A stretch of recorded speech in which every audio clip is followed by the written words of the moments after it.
mana. Ele kaparada basakata rabababababa.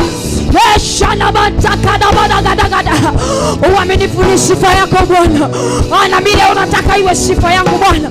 Kama ulisema ashakata rabato zakata, watu wayaone matendo yetu wakutukuze wewe. Watu wanapotutazama wakutazame wewe. Na utaka ule uaminifu na kutazamisha wanitazame na mimi kwa rakatu zakata. Waseme huyu ni mwaminifu kama baba yake wa mbinguni.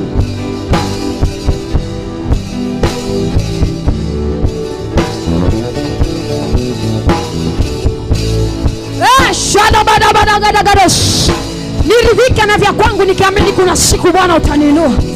Niridhike na vya kwangu nikiamini kuna siku Bwana unanipandisha.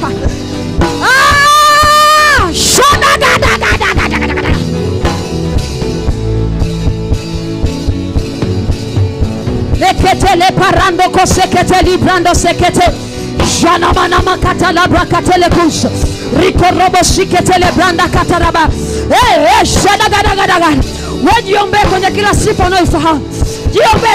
Jiombe. Hakuna mtu atakuwekea mikono kwambia na kuombea wewe mwaminifu kuanzia leo. Ni wewe. Shatakata badando kosekete.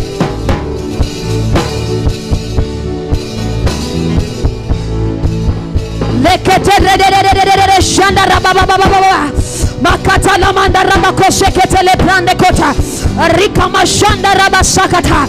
Iko robo shila mandelebo sikete le brande kos.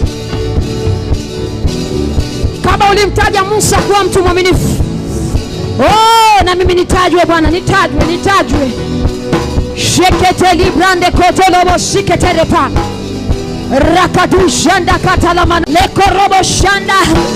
Kuwa mwaminifu kwako, kuwa mwaminifu kwa mume wangu, kuwa mwaminifu kwenye kazi yako, kuwa mwaminifu kwa watu ninaowalea, kuwa mwaminifu kwa watu ninaowatumikia. Rakatu zakata. Najua uaminifu ni bidhaa adimu inayotafutwa sana ulimwenguni, lakini Bwana, mwanamke muombaji ni mwanamke mwaminifu. Mungu nitengeneze. Rakatu zakata. Elika mante kete pele koza. Rakatu shkaparatia.